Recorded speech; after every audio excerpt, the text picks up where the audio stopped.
Vamos a la cesta de la compra y también al campo, porque han subido los precios en origen, o sea, para el consumidor, pero también para los productores. En algunos productos, como son, Blanca. La verdad que hay diferencias notables de productos que suben, que bajan. Son datos del Ministerio de Consumo, tomando como referencia el mismo mes del año pasado, es decir, enero de 2025. Fíjense, la ternera, por ejemplo, si tomamos esta comparativa anual, ha subido más de un 23%.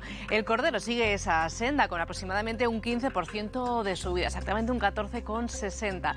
Sin embargo, y para cambiar esta tónica, el cerdo ha bajado de forma significativa con un descenso de precio en origen del 33%. Y si ponemos la vista en uno de los productos más consumidos, los huevos han subido un 32%, si tomamos esa comparativa desde enero de 2025. Pues vamos a ver lo que ocurre en el campo, por eso nos hemos ido directamente hasta una granja en Alcampel, en la comarca de la Litera, Marta, para comprobar qué ha pasado con el precio de la ternera. Cerca de 50 años llevan dedicados al sector bovino aquí en Alcampel, en esta finca donde nos encontramos precisamente con Anabel Cases. Muy buenos días. Hola, buenos días. ¿Quién nos puede hablar de esa subida, ese crecimiento, incremento interanual del precio de la ternera? Un 23% respecto al pasado 2025. Sí. A ver, yo creo que habríamos de hablar de dos grandes grupos de factores que han influido tanto en los productos en general como en particular al sector del vacuno. En los productos en general vemos que ha habido un incremento de costes energéticos, costes laborales directos e indirectos, transportes, seguros. Ha habido un incremento general de precios y lo vemos que cuando ayer comentábamos mismo, cuando vamos a comprar y dices, uy, he comprado y antes con 100 euros tenía bastante y ahora tengo 150. Uy, y no he comprado ni carne ni pescado. O sea, quiero decir, ha subido todo. Y después hay una serie de factores que han influenciado en el sector bovino que se hicieron la tormenta perfecta para que estos precios se dispararan. Hay que decir que los precios que hay ahora son los que tienen que ser para que el sector siga siendo rentable, porque si fueran menos, pues la verdad que tendríamos que recoger velas. ¿Qué fue? Pues bueno, venimos de unas épocas de 3 años atrás donde ha habido mucha sequía. Entonces las vacas, en donde compramos el ternero de reposición, pues realmente han sufrido falta de alimentación y se les ha tenido que complementar mucho más que otras veces. Entonces resultaba que la vaca pues dejaba de ser rentable y entonces pues ganaderos pequeños pues sacrificaban las vacas y a lo mejor estaban a punto de jubilarse y se jubilaban, ¿vale? También ha pasado pues que ha habido 3 crisis sanitarias. Tenemos la crisis de la fiebre hemorrágica, tenemos lengua azul y en este caso tenemos la dermatosis. Y tenemos otra crisis que es constante en España, que es las campañas de saneamiento de tuberculosis, ¿vale? Todo esto hace que cuando hay un problema sanitario, primero, tengamos que invertir mucho más en precaución, en bioseguridad, en vacunas y aparte de todo eso, suframos las consecuencias de los protocolos de actuación que existen en este momento. Hemos visto que con la dermatosis, en el caso de que salga un animal positivo en una explotación, en vez de aislar este animal, sacrificarlo y poner en cuarentena al resto para que durante el periodo de incubación se controlaran, lo que hacen, según la normativa vigente, es sacrificar toda la cabaña. Se han sacrificado un montón de vacas, como hemos visto en Gerona. Pero es que se siguen sacrificando vacas con las campañas de saneamiento de la tuberculosis. Cuando sale algún positivo en tuberculosis, yo en concreto tengo unos amigos que tenían 300 vacas y las han tenido que sacrificar todas. O sea, nos vamos cargando todo lo que es la inversión en vacas, que son las que realmente están dando los terneros para que nosotros los podamos cebar para destino a consumo. ¿Qué ha pasado? Pues que el precio de ternero en origen ha subido muchísimo porque cada vez hay menos.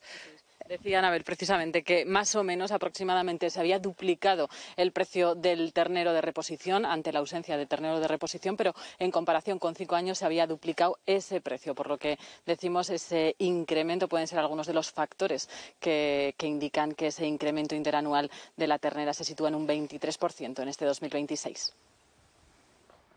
Gracias, Marta. Hablamos con Miguel Ángel López, él es economista de la EAE Business School. Hola, Miguel Ángel.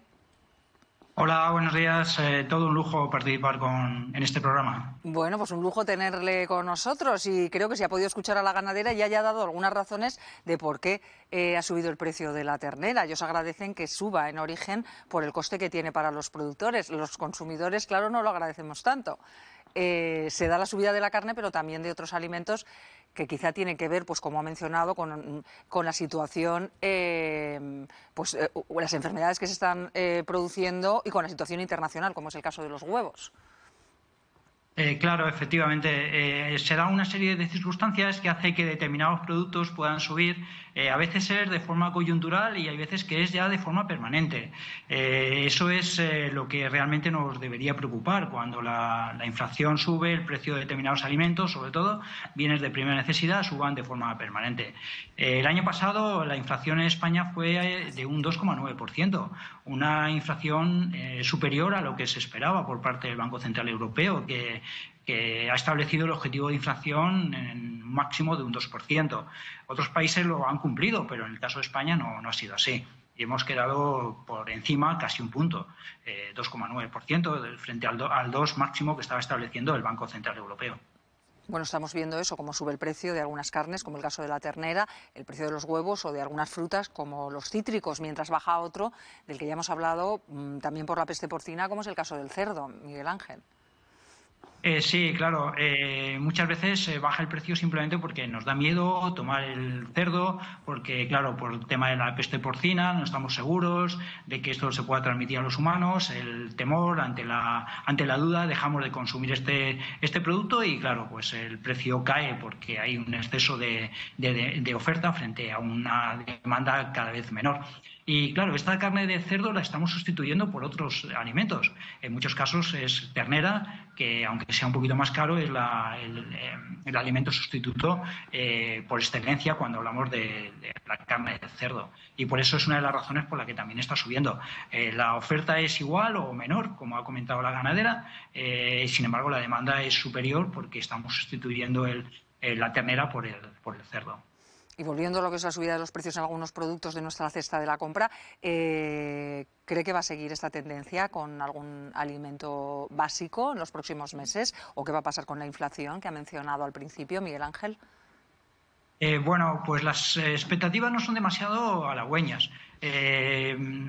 A partir de las proyecciones que se pueden realizar, teniendo en cuenta todos aquellos factores macroeconómicos que determinan el nivel de inflación, podemos decir que para el año que viene en España se espera una inflación del 2,3%. Por lo tanto, todavía por encima del objetivo del Banco Central Europeo. Y para este año 2026. Para el año 2027 se espera que sea el 2,4%, todavía más alta. Entonces, bueno, las proyecciones de la inflación nos indican que debemos prepararnos a subidas por encima de lo esperado y lo recomendado por parte de la autoridad monetaria. Bueno, pues iremos viendo y haciéndonos eco de esa subida o no de los precios. Miguel Ángel López, economista de la EAE Business School. Gracias por haber estado estos minutos con nosotros. Nada. A ustedes, muchas gracias, todo un placer estar con ustedes. Buenos días. Un saludo. Gracias. Bueno, Jorge, ¿qué lectura haces tú? Bueno, el vacuno tiene una situación particular, como ha explicado la ganadera, ¿no? Con dos enfermedades que le están azotando. Es verdad que también con una demanda internacional creciente, las exportaciones de vacuno de España al mundo están creciendo con fuerza y una demanda importante. La mejor noticia para el sector han sido, sin duda, los precios desde el punto de vista de la producción.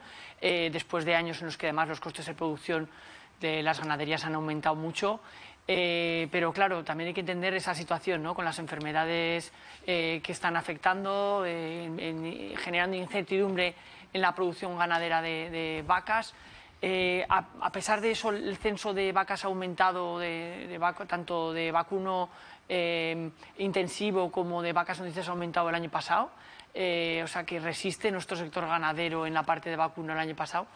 Y habrá que ver qué pasa, ¿no? La verdad es que todo hace indicar que el precio va a mantenerse en niveles muy caros para el consumidor, pero claro, hay que entender que criar a una vaca no es tan sencillo, tiene una mayor complejidad que otro tipo de ganaderías, como puede ser el porcino o la avícola, ¿no?